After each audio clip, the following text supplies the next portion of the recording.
I was halfway through my night shift when the heat dropped out of the air like someone opened a freezer behind me. 1 second the wind was thick and warm, the usual Gulf humidity sitting on my shoulders.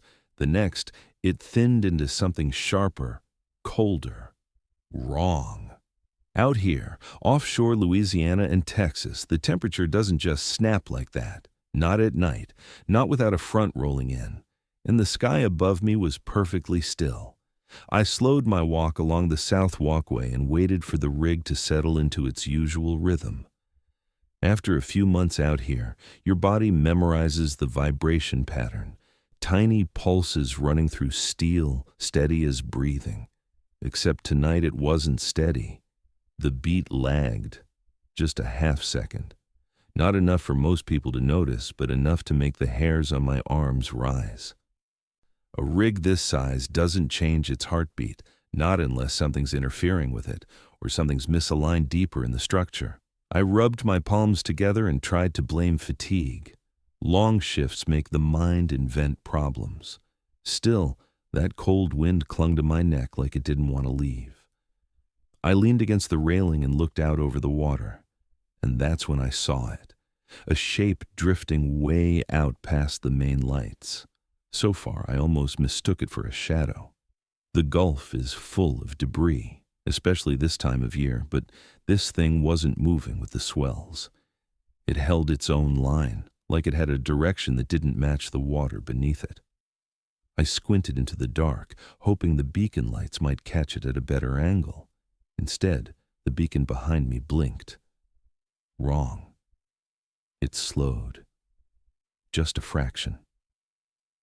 Enough that the timing of the flash hit the back of my eyes and made me blink.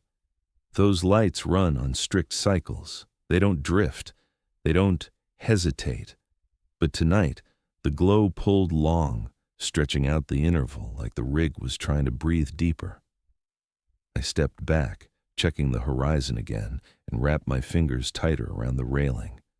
The shape was still there, just sitting on the water. No bobbing, no tilt, no reflection. I tried to convince myself it was an old buoy or a chunk of busted equipment, something normal. But normal things don't hold still like that. A deep vibration rolled through the walkway, late again, that half-second lag, and for a moment I felt like the entire platform shifted under my boots. I steadied myself and exhaled through my teeth. "Okay," I muttered. "You're tired, that's all." Then, in the space of a single blink, the distant object slid sideways. Not with the waves, not with the wind. It moved against them, like something underneath had pulled it, and just like that, the cold wind made sense. Mornings offshore always start the same way. Slow, heavy, and a little too bright. The kind of brightness that comes from overhead fluorescence, not the sun. I grabbed my tray, sat at my usual corner table, and tried to shake off whatever weirdness clung to me from the night shift. The cold wind, the shifted vibration, that thing drifting way out on the water. I kept telling myself it was nothing, or at least nothing that required waking the whole crew over. Out here, you learn to filter what matters and what doesn't. Marshall sat across from me, dropping his coffee down so hard the liquid sloshed. He always did that when he was thinking. "You good?" he asked. "Yeah," I said, though my voice didn't sound convincing. "Just tired." Marshall watched me for a few seconds, then nodded. He never pushed unless it involved safety. That's what made him a good team lead. Big guy, strong frame, shaved head, but his eyes always carried this steady, controlled patience. You could tell he'd been offshore long enough to see things get ugly, but not long enough to lose the part of him that cared. Trevor slid to the seat next to me, still chewing a mouthful of eggs. "Morning," he mumbled. Then, after swallowing, "Woke up late again. My alarm hates me." "It's not the alarm," Marshall said. "It's you sleeping through it." Trevor grinned like that was a compliment. That was just how he was, restless, curious, reckless in a harmless way. You tell him not to poke something, he'll poke it twice, just to make sure he heard you correctly. But his heart was good, better than most. After breakfast, we split up across the platform. My first job was checking a faulty pressure gauge near the utility corridor. The corridor always felt colder than the rest of the rig, but today it had the same sharp chill that hit me last night. I chalked it up to the wind coming through a gap or some temperature differential from the storage tanks. The utility door sat slightly ajar. I reached for it, but before I touched anything, it swung closed on its own, slowly, too slowly. I waited for the latch to click. It didn't. I timed the movement in my head, a half-second delay, exactly like the vibration shift last night. I stared at the door for a moment longer, then forced myself to keep working. Offshore rigs are full of quirks. Steel expands, hinges slip, motors die. You don't survive out here if you panic every time something acts up. I replaced the gauge, tightened a coupling, and called it in. "Marshall, gauge is good. Door might need lubrication, though." "Copy," he said over the radio. "Put it on the list." His voice sounded normal, calm, steady. It grounded me more than I realized. Around noon, the PA crackled overhead, just static at first, then a robotic announcement about a supply check. That wasn't unusual. What was unusual came at the end, when the speaker popped and a voice said, "Shane, report to..." It wasn't my name. It was close, though, one syllable off, a variation no one here used. I froze under the speaker. The hallway stayed still. The PA went dead again. A glitch, had to be. The wiring was old in that section. I went to find Marshall. He was at the radar station with his sleeves rolled up, staring at the sweep. "Storm cells forming southward," he said. "Nothing big yet, but it'll get choppy by nightfall." I nodded and glanced at the screen. That's when I noticed it. A tiny irregular shape drifting on the display, not following the current, not matching the wind direction. "What's that?" I asked. "Debris?" Marshall guessed. "Could be anything this time of year." The shape flickered, then steadied into a clean outline, a rectangle, long, box-like. Trevor leaned in from behind us. "Looks like an old cabin module," he said. "You know, those decommissioned ones they tow off years ago." Marshall rubbed his jaw. "Shouldn't still be floating."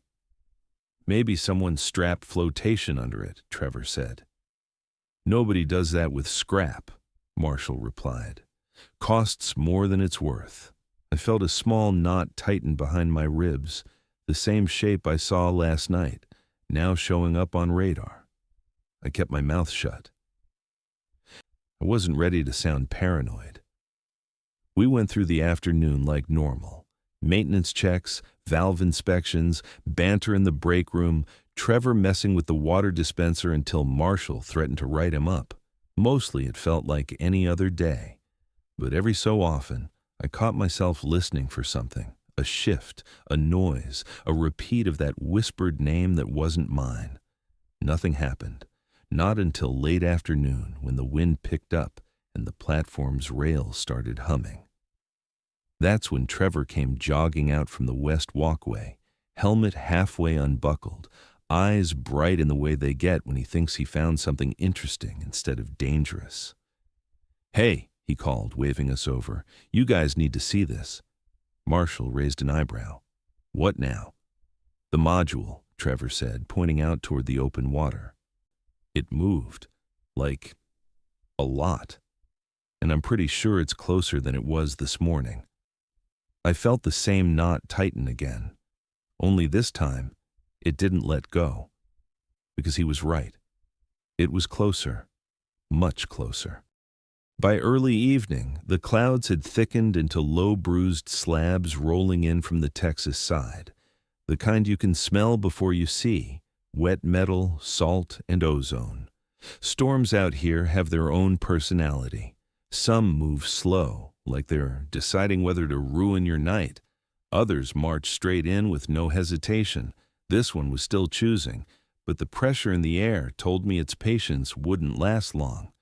During inspection rounds, I kept drifting back toward the south railing, pretending to check bolts or scan for corrosion. Really, I just wanted to see the module again. I wanted to confirm it was still there, and I wasn't sure if I wanted it to be or not. Marshall eventually caught me staring. "You're jumpy today," he said, walking over with his clipboard tucked under one arm. "Something on your mind?" I shrugged. "Maybe that thing shouldn't be getting closer." "Things drift," he said it softly, not dismissing me, just leveling the conversation. "Winds change, currents shift." "Yeah," I said, "but not like that." He didn't argue. He only looked out over the water for a long, quiet moment, lips tight. That told me he'd been thinking the same thing, even if he didn't want to validate it. We didn't have to wait long for confirmation. Trevor jogged up from the west side again, but this time he wasn't smiling. His helmet strap slapped against his chin with each step. "You guys need to see this," he said, breathless. We followed him around the walkway until the southern view opened up. And there it was, the module. Close enough now that the exterior details were clear through the mist. Rust streaks crawled down the sides like old scars. Panels bowed inward in places, swollen like heat damage or pressure deformation. But the weirdest thing wasn't the rust or the burned patches. It was the shape. The proportions were wrong, almost like the cabin had sagged or melted into itself. "That's not one of ours," Marshall muttered. "It's not on any active registry," I said. "I checked earlier." Trevor leaned forward against the railing. "So what's it doing still afloat?" No one answered. The module bobbed lightly, but not the way debris normally rides the water. It stayed upright, stiff, as if something underneath steadied it. Then the lights inside flickered through a window. A warm orange glow, soft and steady, home-like, almost cozy. That's what made the hair on my arms rise again. There shouldn't be power, not in a decommissioned cabin, not out here, miles and miles offshore. And definitely not during storm conditions, when electrical systems get finicky even on a rig maintained by professionals. Another gust of cold wind cut across us, sharper than the others. Something tightened in my chest. The pressure felt off, subtle but unmistakable, like the ocean was inhaling. "Did you guys feel that?" I asked. Marshall nodded once. "Pressure drop." We stood there, all three of us, staring at the drifting module while the Gulf breathed heavy beneath us. Then it happened. Movement. A figure passed behind one of the windows. Just a shape. 2 steps, maybe 3. Quick, purposeful. Too steady to be debris shifting inside. Too upright to be anything except a person. Trevor sucked in a breath, eyes wide. "There, right there. Did you see it?" "I saw something," I said. "You saw a person," he insisted. "Tell me I'm not crazy." The problem was, he wasn't crazy. But when I looked again, the figure moved in a direction that made no sense. The waves were pushing from the southwest. The silhouette drifted to the right, as if the room inside weren't attached to the same physical space as the exterior. Like the waves and the interior weren't following the same rules. "Maybe it's just equipment shifting," Marshall said. But the way he said it made it clear he didn't believe himself. Before any of us could speak, the intercom above our heads crackled. It sputtered like it had water in the line. Then a voice slipped through, strained, thin, barely recognizable. "Marshall, report to..." The message cut out mid-syllable. The speakers thumped once and died. Trevor stared up at it. "Dude, what was that?" "System glitch," Marshall said automatically. Except he didn't sound convinced, and he didn't move to check the intercom panel inside, which he always did after anomalies. He just stood there, staring at the module like the broken announcement belonged to it somehow. Pressure shifted again. The walkway rails vibrated under our hands. My ears popped like we were descending on an airplane. The ocean felt heavier. Something massive moved underwater. I didn't see it. I felt it. The way the platform groaned, the way the water around the module dipped for a second like weight had pressed down on it, the way the cold crawled up my spine. We went back inside to check diagnostics. If something was malfunctioning, we needed proof before the storm hit. Marshall took the lead, flipping through systems. Everything looked normal until he reached the water level sensor. The needle shot from 0 to 70% in a violent jerk, then back to 0, then up again, then down, all in under a single second.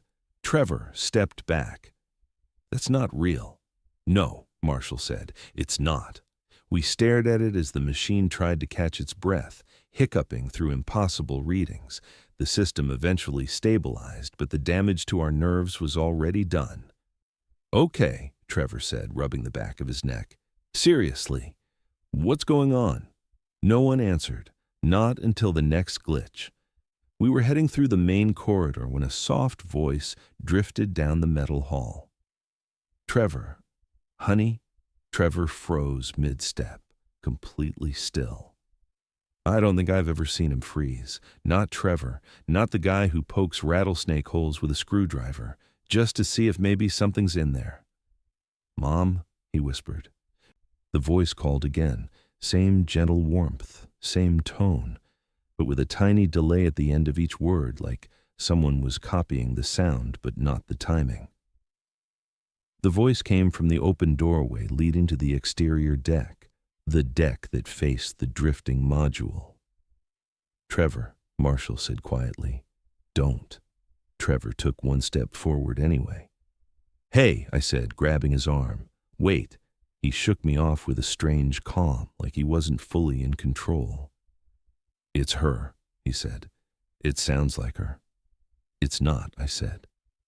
He blinked like the thought hadn't even occurred to him. His breath hitched. Finally, he stepped back. The voice stopped. Just cut out. Gone. We walked the rest of the corridor in silence. By early night, the storm clouds nearly swallowed the southwest horizon. The wind had picked up enough that the railings moaned whenever the bigger gusts hit. The gulf turned darker, heavier, more textured. We gathered again on the southern walkway, this time with Marshall carrying binoculars. The module was close, too close, maybe 200 meters out now, maybe less.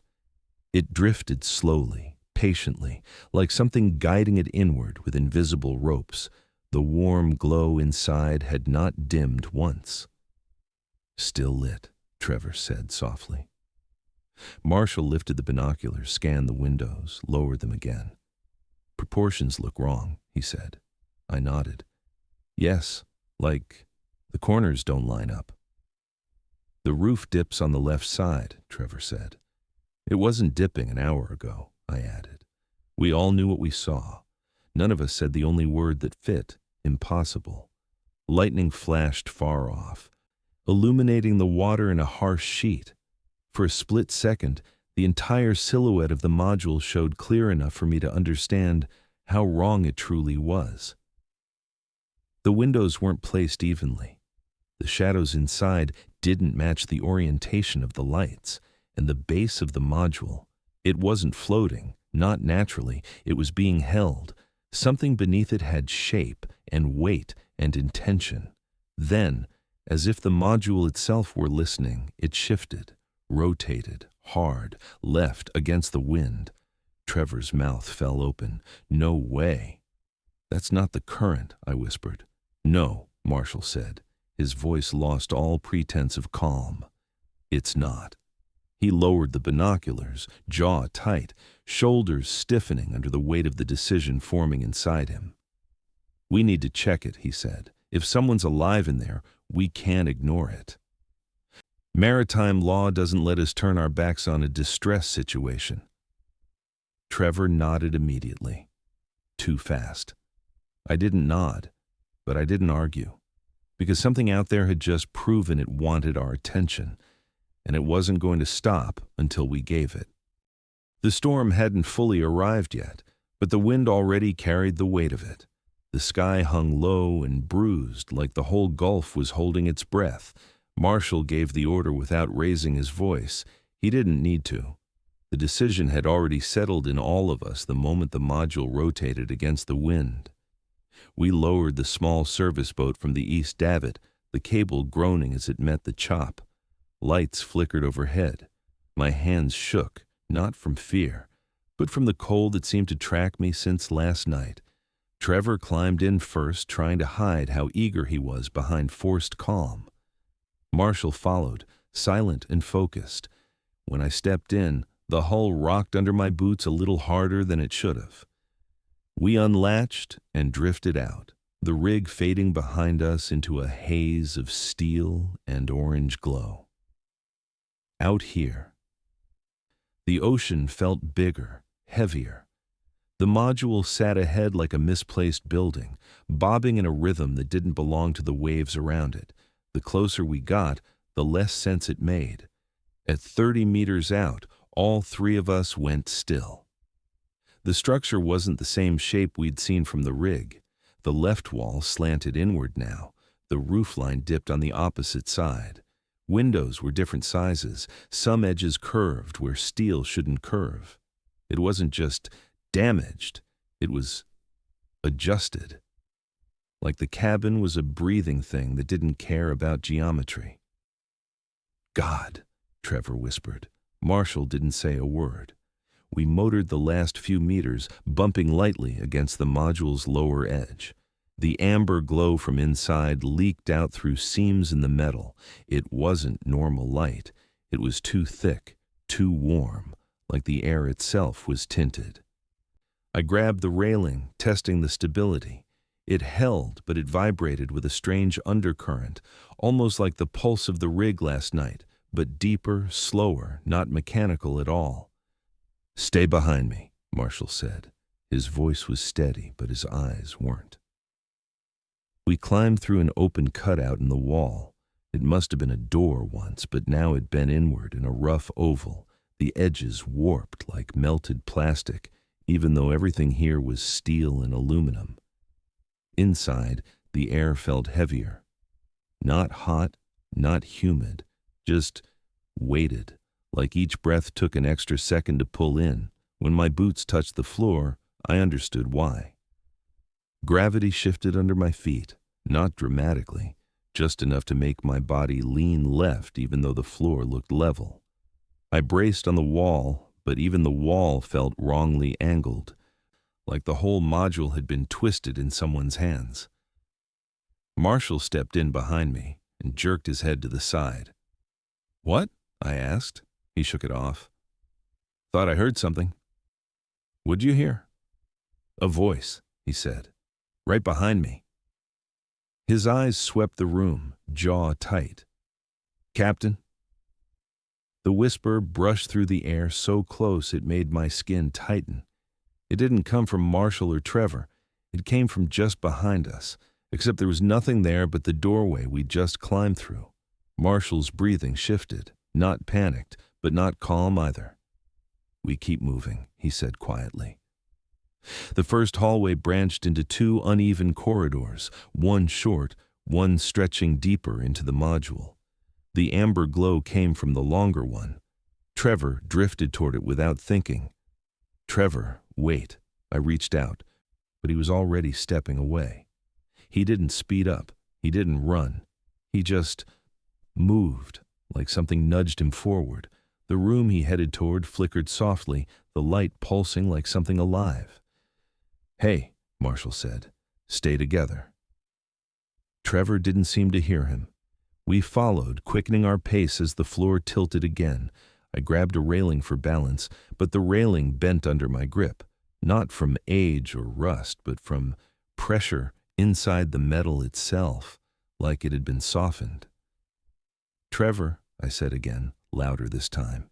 He reached the doorway of the glowing room and stopped just long enough for me to catch his shoulder. He turned his head toward me. His face looked normal. His eyes didn't. Something behind them was listening to something else. Inside the room, the amber light rippled across the walls, casting shifting patterns that didn't match the contours of the space. The far wall bulged outward, breathing slow.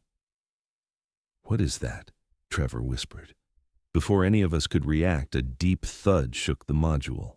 The floor dropped half an inch under us, then settled again like the entire structure had just inhaled. "Back out," Marshall said. "Now." Trevor didn't move. His gaze locked onto something inside the room that I couldn't see, some distortion in the light, a shape behind the glow. He took one step forward. A metallic groan ripped through the ceiling. Shadows jerked sideways. The room twisted. I grabbed Trevor's arm and yanked. "We're leaving!" He stumbled back toward us, but the moment he crossed the threshold, the door slammed partway shut, not like a door closing, but like something pushing it. Marshall threw his weight into it while I pulled Trevor free. The door opened 3, maybe 4 centimeters, just enough to show the edge of the room inside. Then, the metal dented inward. Something pressed from the other side, hard. "Hold it!" Marshall shouted, but the pressure was too strong. Our boots scraped across the floor as the door forced itself closed again. Trevor's eyes widened, not in fear, in realization. "It's not letting me go," he whispered. Then, deeper in the module, a sound echoed.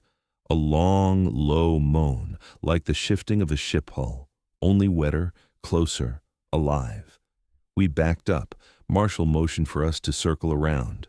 "Come on, there has to be another entrance." We moved fast around the corner. The hallway ahead of us stretched deeper than it should have. The perspective didn't match the outside dimensions. It was longer now. Much longer. "This wasn't like this before," I said. "No," Marshall replied. "It wasn't." We sprinted down the corridor, boots clanging against the floor that tilted, then straightened, then tilted again. Every few steps, the pressure around us shifted, our bodies leaning right, then left, then forward, as if gravity itself was trying to make up its mind. At the far end, a door stood slightly open. Behind it, a faint amber shimmer glowed. "Trevor!" I shouted. A voice answered. "Help!" But the pitch was wrong, off by a half step, like someone replaying Trevor's voice through an old speaker. "Did you hear that?" he cried again. The same delay, the same distortion. Trevor shoved past us and ran. "Wait! Trevor!" Marshall called. We sprinted after him, but the hallway fought us, each step heavier, slower, as the angle of the floor shifted under us. The door slammed open ahead and Trevor disappeared inside. The second we reached the doorway, everything changed. The air thickened. The glow pulsed. The floor shifted beneath our feet hard enough that I had to brace on the wall. Trevor stood in the center of the room. Something else stood on the opposite side. A figure, same height, same build, same outline. But when it turned its head, the movement lagged. Just a fraction of a second, like a frame skipping out of sync. Its eyes didn't land on us. They landed somewhere beside us, tracking something we couldn't see. "Trevor," Marshall said, voice tight. "Get back here, now!" Trevor reached toward us. The floor tilted violently. A steel door on the far side slammed shut with enough force to rattle the bolts. The room lurched. Walls shifted like panels in a funhouse, snapping into new positions. "Grab him!" I yelled. Marshall and I lunged forward, but the floor kicked sideways, knocking both of us off balance. Trevor stumbled toward us, but the door behind him closed, not gently, not naturally. It sealed itself with a sound like metal being crushed from all directions. Trevor pounded on it from the other side. "Help! Shane! Marshall! Please! Help!" We slammed our shoulders into the door. It cracked open a few centimeters, just enough to see a sliver of amber light, just enough to hear something breathing inside. Then the door dented inward. Something pressed back, harder, harder. "Come on," I yelled. "Push! It's not opening!" Marshall grunted. We tried again. The door didn't budge. Inside, Trevor screamed again. Only the pitch was delayed, like the room was replaying his voice. Late. The entire module shuddered. The floor kicked sideways. Gravity collapsed direction. Marshall grabbed my jacket with one hand, dragging me back as the corridor twisted, walls bending like soft clay. "If we stay," he yelled, "we die. Move, move." He didn't wait for me to answer. He hauled me backward as the door bulged inward, as if something inside pushed to get out or to keep us from getting in. We stumbled down the corridor, slamming into walls as the angle shifted again. The figure resembling Trevor appeared at the far end, its body delayed in motion, its eyes still tracking something that wasn't us. "Go!" Marshall shouted. The module convulsed around us, the ceiling lowering, the floor rising, the space tightening. We dove through the warped doorway we'd entered from. The moment our boots hit the outer platform, a violent shudder rippled through the entire structure. The module contracted, literally contracted, pulling in on itself like a lung collapsing. For one heartbeat, I thought it might drag us in with it, but the angle kicked back, and the force pushed us outward instead. We jumped onto the boat just as the entire module heaved upward, then slammed downward into the water. If we had stayed another 10 seconds, just 10, we'd be gone. The storm finally broke overhead, and behind us, in the collapsing glow of that impossible room, Trevor's last scream echoed, a half-second late. The moment our boots hit the rig again, something inside me shut down. Maybe it was shock. Maybe it was the cold that seemed stitched into my bones since the night before. Whatever it was, it hollowed me out. We climbed the ladder back to the main deck in silence. The storm slapped rain across the metal, flattening the world into gray sheets, but I barely felt any of it. Marshall stepped off first. His legs buckled, just for a second, long enough for me to see it. He caught himself on the railing. I didn't move to help. I couldn't. My hands still shook too violently. We made it to the covered walkway and collapsed onto a bench bolted into the wall. Neither of us spoke. Neither of us could. The air around us vibrated with distant thunder.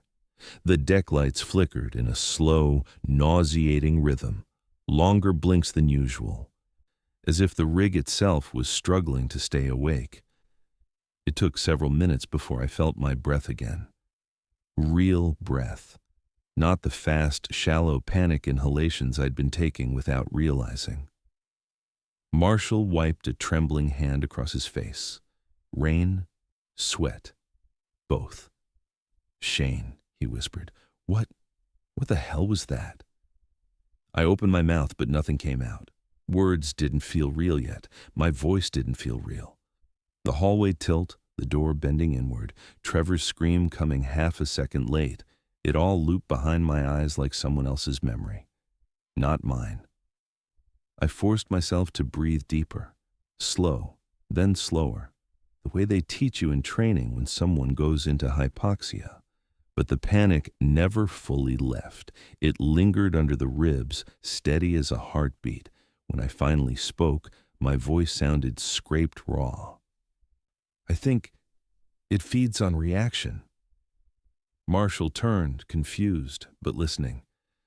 "I think the more scared we were," I said, "the worse it got. The floor angle, the pressure, the shifting walls, all of it ramped up when we were panicking." He didn't argue. He didn't dismiss it. He just stared ahead, jaw locked in a way I'd never seen on him. "And it used voices," I added quietly. "Familiar ones. Yours, mine, Trevor's mom. Anyone who could pull someone in deeper." Marshall's eyes closed like the weight of that hit him harder than anything else. I kept talking, because if I stopped, I knew my mind would start replaying Trevor's last look. The geometry changed every few minutes, or every few breaths, I'm not sure. But it wasn't random. It was deliberate, like it was shaping itself around us. He swallowed hard. The Trevor we saw at the end. Wasn't him, I whispered, saying it made something inside me crack. Trevor's staggered movements, the delayed head turn, the eyes not connecting with ours, the way it mimicked his voice, but too late, like the timing was off in its rehearsal. That wasn't my friend. Not anymore. The rain thickened outside the walkway, drumming the metal in uneven bursts. My entire body began to feel the storm differently, not as a threat, but as something grounding. It was real, normal, predictable, unlike everything we just survived.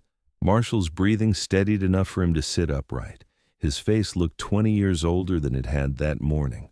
Lines deeper, eyes sunken, shoulders slumped like he was trying to hold the whole rig up with his spine. After a long stretch of silence, he finally said the thing we'd both been avoiding. "We need to report this." The words felt wrong in the air, too sharp, too clean. This thing, the module, the shape changing, the swallowed friend, none of it fit into a sentence like that. Still, I managed a small nod. "Yeah, I know." He pushed himself up and walked toward the operations room. I followed slowly, each step feeling less stable than the last. When we reached the main console, the overhead lights buzzed with a subtle stutter. Not a full flicker, just an arrhythmic pulse that made my skin prickle. Marshall hovered his hand over the intercom switch but didn't press it. "What do we tell them?" he asked. I didn't answer. "Do we say it changed shape?" he continued. "Do we say the inside didn't match the outside? That the walls moved? That something pushed the door inward like it was made of rubber?" He shook his head. "They won't believe a single word." He was right. We worked in an industry built on procedure and evidence. Nothing we saw left either. The module had drifted again even before we reached the rig. Trevor was gone, but not legally missing. We had no coordinates, no photos, no proof. And worst of all, what kind of report ends with, "We tried to rescue him, but the cabin swallowed him and replaced him with a copy"? Marshall lowered his hand from the switch. "They'll think we killed him," he said. "They'll think we panicked in the storm and covered it up." I leaned against the console, exhausted. "We can't file anything right now." "No," he said, "we can't." Another quiet settled in, heavy, suffocating. My hearing dipped for a moment, like someone turned the world down to half volume. When it came back, it came with a delay, a tiny one. Just like the distorted voice in the module, the whole rig hummed with a new resonance, as if some frequency had followed us back. "Do you hear that?" I whispered. Marshall frowned. "Hear what?" "Everything feels late." He stared at me too long. Then he looked at the lights overhead, the flicker, the irregular pulse. "You're not wrong," he said. The intercom sputtered suddenly, not enough to form a word, just noise, crackle, then silence. The machine wasn't broken. It was scrambled, distorted in the same pattern we heard inside the module. A chill crawled up my arms. Marshall rubbed his face with both hands. "We're not in any condition to file a damn thing tonight." "No," I said. "We're not." We left the operations room and walked back to the crew quarters. The hallways felt longer than usual. Shadows leaned a little too far across the floor. Each step echoed with a faint delay, like my boots were hitting two surfaces, one real, one a half-second behind. I tried to ignore it. We reached our rooms, which sat across from each other on a narrow corridor. Marshall opened his door halfway, stopped, and looked back at me. "We'll call it in tomorrow morning," he said tiredly. "Once the storm passes, once we think straight." "Yeah," I said. "Okay." He pushed the door open and disappeared inside, closing it gently behind him. I lingered in the hallway longer than I meant to. The rig's hum drifted under my feet, uneven again. My breath fogged the air slightly, even though the temperature controls were steady. The cold wasn't weather, it was me, or something around me. When I stepped into my room, I didn't turn the lights on right away. I just stood there in the dim glow coming through the porthole window. My boots felt heavier with every heartbeat. I leaned against the desk, exhaled, and finally let a small part of the panic escape. Maybe that's why I heard it clearly. 3 knocks, soft, evenly spaced, right behind me. I froze. Trevor did that sometimes. 3 taps on your shoulder when he wanted your attention but didn't want to interrupt what you were doing. A stupid habit, an endearing one, a mess your day up forever one when the person who used to do it isn't here anymore. I didn't turn around at first. The room stayed absolutely still. The storm outside raged harder, rattling something loose above the ceiling. But the knocks hadn't come from the storm. They came from inside. I swallowed, breath shaky. Trevor? Nothing answered, nothing moved, but the cold at my back stayed, pressing into me like a memory that wasn't mine anymore. I finally turned. The room was empty. Of course it was, but the dent in the metal wall behind me, 3 shallow, perfectly spaced impressions, glimmered under the emergency light like someone had pressed their knuckles there, slow and deliberate. And the air between me and that wall still shivered with a voice I didn't hear, but felt. Trevor wasn't here, but something that remembered him was. Morning came without sunlight, just a pale gray smear over the horizon, mixing with the last scraps of the storm. I barely slept. I wasn't sure Marshall did either. We met in the operations room a little after 6, both of us looking like we'd aged a decade overnight. The plan was simple. File the report, no matter how insane it sounded, and let the incident roll up the chain. We didn't get the chance. The operations phone rang before either of us reached the console. One sharp buzz, then another. Marshall answered, voice thin. A supervisor spoke on the other end, calm, unaware, too casual for the weight in our bones. They asked if everything was stable, if the storm had passed, if we'd seen any unusual debris drifting near the rig. Then the tone changed. "We're receiving a distress ping," the voice said, "from an old cabin module, right where you reported heavy waves last night." I felt something behind my ribs twist. Marshall's hand tightened around the receiver. He didn't breathe. The supervisor continued, unaware of the silence eating us alive. "It's a repeating beacon, consistent interval. Someone's activating it. Do you have visual?" Someone. Not something. Trevor didn't disappear. The module didn't sink. And whatever was inside, it was still moving, still signaling, still reaching for us. The call ended. Marshall lowered the receiver with a slow, shaking hand. Then he hit the table with his fist so hard the metal rattled. "We didn't leave him," he said, voice cracking under the weight he'd been holding back. That thing wasn't him. There wasn't anything I could say. Words felt small, wrong, useless. I walked out before the room swallowed me whole, made it to the bathroom and gripped the sink until my knuckles ached. The mirror in front of me was fogged over, thick condensation spreading across the glass. The room wasn't warm. The air wasn't humid, and I hadn't breathed out yet.